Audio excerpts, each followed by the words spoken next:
Hello, uh, I'm back with a new video on how to use Desmond molecular dynamics software on your research work.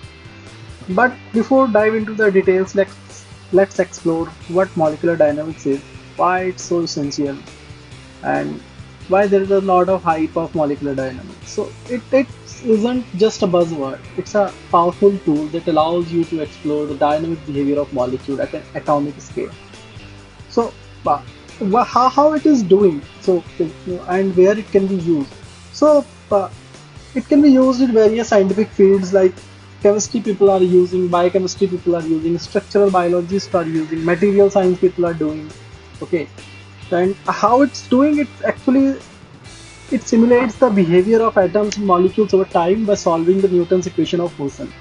Okay, essentially it is like you are basically trying to find the dynamic behavior of complex system at an atomic scale where it can be used like in drug discovery if you are too much interested in understanding how the potential drug molecule or how a potential peptide is like interacting with their target, uh, or if you are interested in understanding a biomolecular process, okay, how that particular reaction is happening, how the protein is folding, ligand binding, unbinding, enzyme reaction, etc. In material science also it's being very widely used in protein engineering and is understanding any physical phenomena, yeah, so all these points. So I have just concise for you summarize some of the points like how it can be used and why we are so much interested in Desmond, because it's very user friendly interface, rapid setup, all the options are in the GUI. Obviously, if you are interested in advanced option, then I'll come up with a new video because it's not possible to put everything in a single video. So this video is basically for the beginners and intermediate users who wants to use molecular dynamics on their research work. And in future, I'll bring up some more videos where I'll be explaining how to analyze your Desmond means simulation data, how to uh,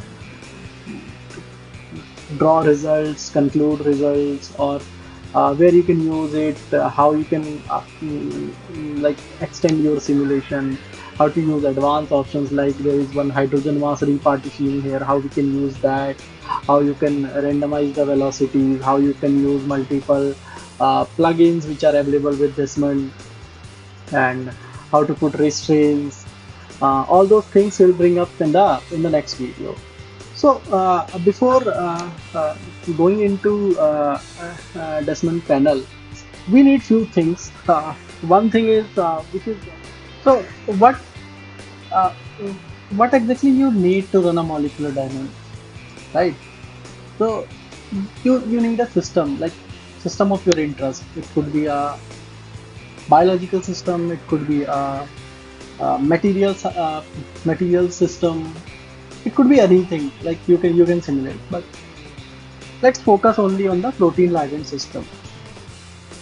So before jumping into the steps of molecular dynamics, you need to prepare your you need to make your system compatible for the molecular dynamics. Okay, so for that there is a module in Desmond which is protein preparation. You can either directly click here in this bar, or if you don't have that, like for say you have deleted it, like you can right click and you can delete it from here somehow, like by mistake if you have deleted it from there, you just go to task, type protein, yeah, type protein preparation workflow, come here, you will see a star, just click here, it will come here. Okay, click in protein preparation. So it require a protein structure file or a protein ligand structure file, from where you can get protein structure file. One is PDB database, I think, which I have covered in my last video, where I explained about how to install Desmond on your Linux machine. and how to configure the software on your Linux machine, so that from terminal you can directly open it, and how why it's useful, because configuring Desmond is useful because then you don't have to open the GUI every time. Like if you are in advanced user, then you can run your job from command line. Okay, so either you can get your protein structure from PDB, or you can get your protein structure, means you can do a homology modeling on your protein structure. And now when this AlphaFold came, so they have their own database, you can get the structure from there. Okay, also structure can also come from, yeah, so let's not go towards that part from where how to solve protein crystal structure, how those crystal structures are coming, etc. We will discuss that some other time, or maybe you could go and just read some literature, or okay. So but basically protein preparation do. So when you are taking the structure directly from a PDB database, yeah, so right now I am only considering the PDB database, but the steps are similar. Its steps are same if you are using a homology modeled structure, or if you are using a AlphaFold structure. Okay, so don't just get confused.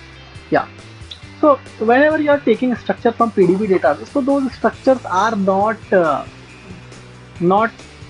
fit for the any kind of computational work, because there are a lot of missing things on those structures, like hydrogen atoms. um, Information is usually not there, so you have to add hydrogen atoms there. Then sometime you have to assign the atomic charges, then you have to remove, like it's up to you.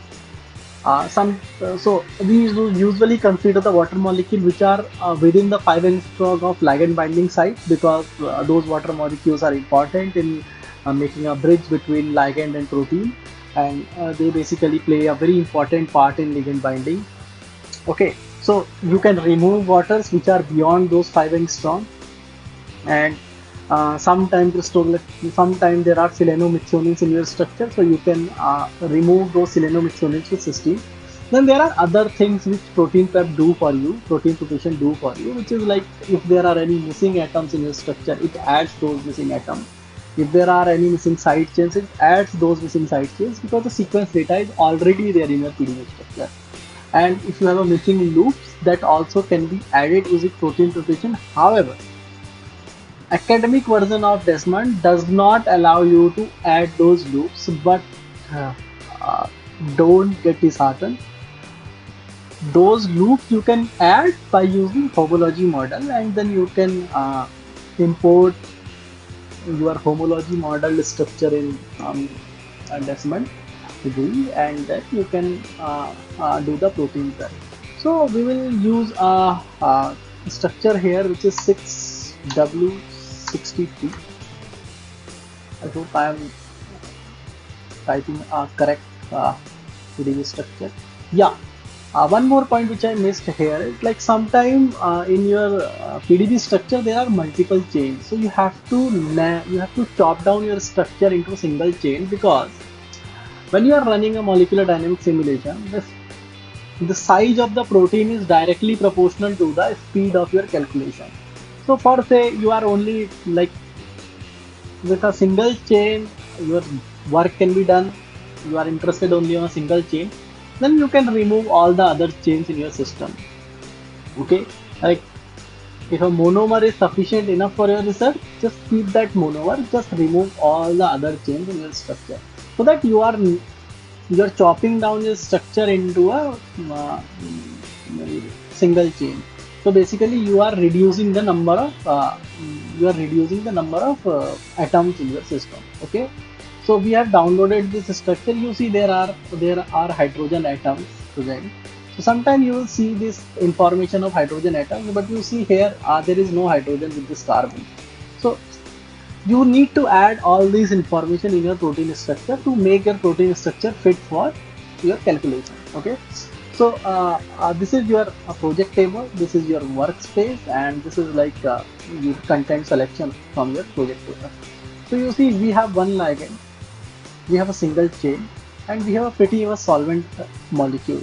So if I just make it little bit large, you see we don't have a hydrogen information with the water. it's only a oxygen atom. So whenever I'm hovering over on the particular atom, you see something will change here. See, it comes oxygen, right? So you need to add all this information, and like you see there are lot of water molecules present. So if I click on here water, you see there are uh, 587 water molecules. Okay, you can go down and it will tell you there are 587 water molecules. But we are really not interested in all these water molecules. We are mostly interested in the water molecules which are near our ligand molecules. Okay, this is our ligand molecule. So if you click on the L, it will highlight your ligand molecule. You can go here and you can just make it like this. Okay, or if you press Ctrl Y in your keyboard, it will give you a very beautiful visualization of your protein, ligand, and nearby residue with the naming. You can get rid of these labels just clicking on this button here. Okay, yeah. So let's not wait and directly prepare our protein. So if you click on global settings, so these are fine. We will go ahead with the default option. In the pre-process, you see you don't have to fill in missing loop because it says you have to use prime, and we don't have a prime license here. Okay, and delete water beyond this default is 8 angstrom. Let's keep it 8 angstrom. It's fine. Selenium is to methionine. At terminal, no need for this. Assign bond orders, reassign, replace hydrogens, and everything is fine. Then in the optimize, it's fine. Use prop K, and then directly hit the run button. Okay. Now there are pretty much other options in protein preparation, which is diagnostic and substructure. So diagnostic is like if you want to inspect your structure, if there are any issues. So if I click here, check workspace entry, it will tell me. See, it says the valency is missing here. So expected bonds should be 3, but actual bonds are 2. Yeah, but this option you have to explore once you have prepared your protein structure. So right now this is a crystal structure, so that's why you are seeing all these things. But once you will be once our structure is prepared, then you will not see all these things. Then substructure will tell you how many chains, how many ligands, and how many water molecules are there. So this is a chain A, this is only single chain, and we have this ligand molecule here, and then we have these many water molecules here.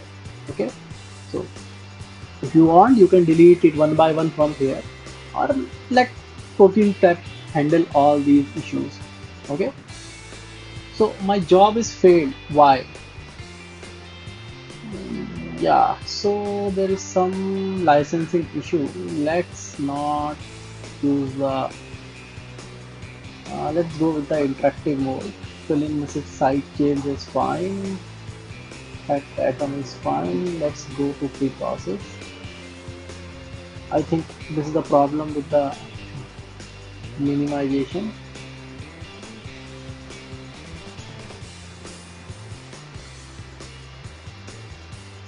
Oh, I see. Okay, the issue is we are generating the hat states, which is not possible with the uh, academic Desmond. Yeah, now it should go 5. So now when we diagnose and analyze, we don't see there are hardly any issues. These are the steric classes. Don't bother about these many steric classes are fine. The steric classes can be fixed during the simulation when we are when we will do the second step. These classes will get fixed. Then let's optimize the structure.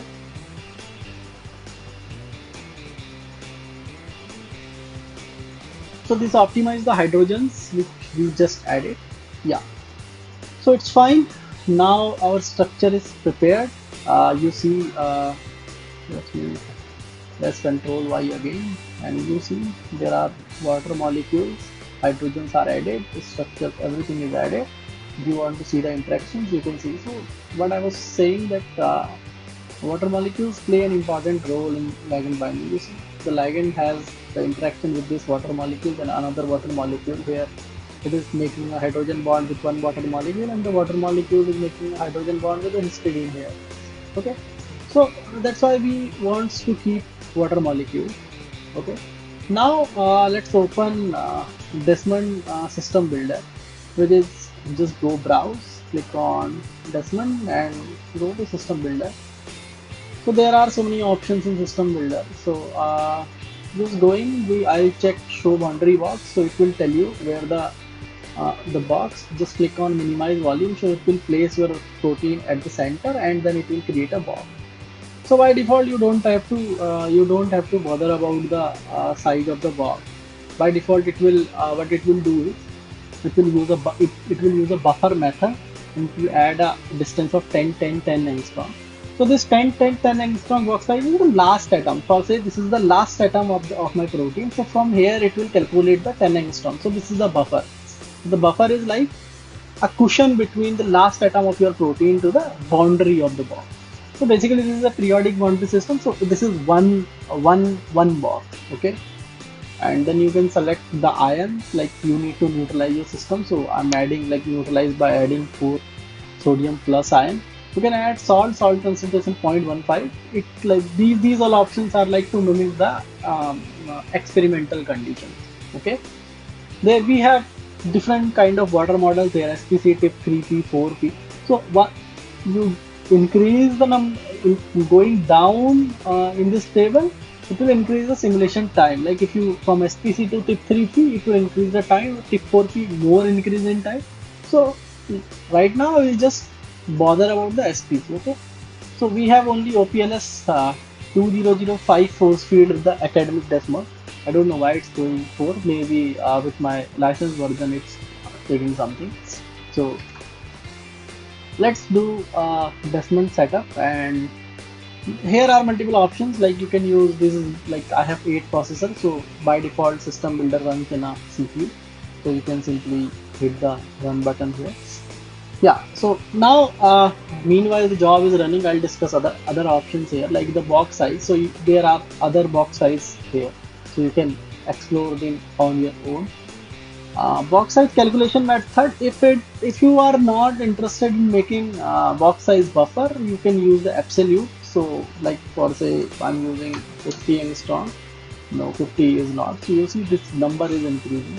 So maybe 80 angstrom or maybe 100 is good enough for me. Yeah, maybe 100 is needed for me. Yeah, so this 100 is too much, so I can like reduce it to somewhere maybe 70. Yeah, and then this one is like this way. So let's make it another 100, too big. Make it 50, I think fine. So this way you can reduce the system size. So this box size also depends on the how many number of atoms, because this is filling your entire system, entire protein into a water box. Okay, so the output of system builder will look like something like this. So you see we have this box, and within this box it has added the water molecule. So we have used buffer here. Okay. Let's close this. If you are interested in the size of the box, just click on this plus icon and unit cell. It will tell you what is the size of the box. Okay, this is 61, this is 98, and this is 61. Okay, so this is the box size. Now you have to minimize your system. So when you remember, like when we were doing the protein prep, we saw there are some steric clashes in our system. So those steric clashes should get fixed here in this panel. So you can just load your system. So there are 2-3 options. Either you can use the file, you can use import from file, or you can directly load it from the workspace. So when you are importing from file, you have to take out.cms file, which is coming as an output in system builder. Okay, once this is done, give a good name to your job and hit the run button. So before going to the run button, just see. So this particular stage requires a GPU. So the GPU should get detect here. Okay, so 8,1 is there. 8 is my CPU and 1 is my GPU. So you can simply hit the run button. So right now my system size is 34,408. Okay, And if you open the job, sorry, if you open this, you will get to know that okay, what's the speed of my my job is coming in my GPU for this 34,000 accounts.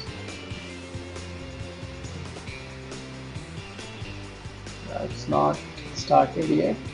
Let it start.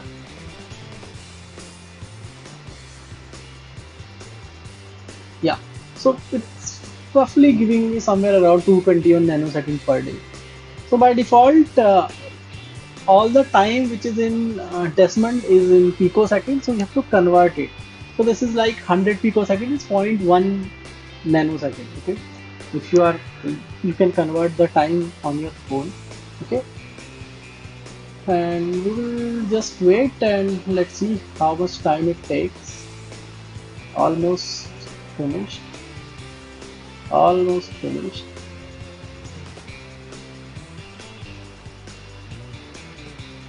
Yeah, it's finished and we will be having our,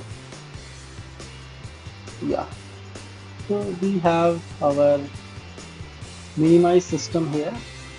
So if you click on this T, it will load the trajectory. So it will roughly, it will generate some 22 frames for you. Okay, and if you are interested, you can simply run these frames. So it will, I don't know if it is visible or not, but let me, yeah, because it's so, yeah, a very minor changes are there. So yeah, so once you are done with minimization, probably there should not be any clashes, and then you can click on molecular dynamics. The panel looks like this. The same way, load your trajectory, give whatever simulation time you want, like for say 100 nanoseconds. Okay, and you see, once you change the time, the recording interval and the approximate number of frames are already, so approximate number of frames are fixed in Desmond. If you want, you can change it, like for say if I want 200 2000 frames. So see, recording interval is changing. So recording interval is basically at what what picosecond the frame will get recorded. Okay, at every 5 picosecond it will record. So if you reduce this, you will increase the number of frames. So also remember that this number of frames also directly proportional to the size of your trajectory. So if the number of frames, like for the, if I take 2000 20,000, the recording interval is 0.5, so you are recording at every zero point 0.5 picosecond.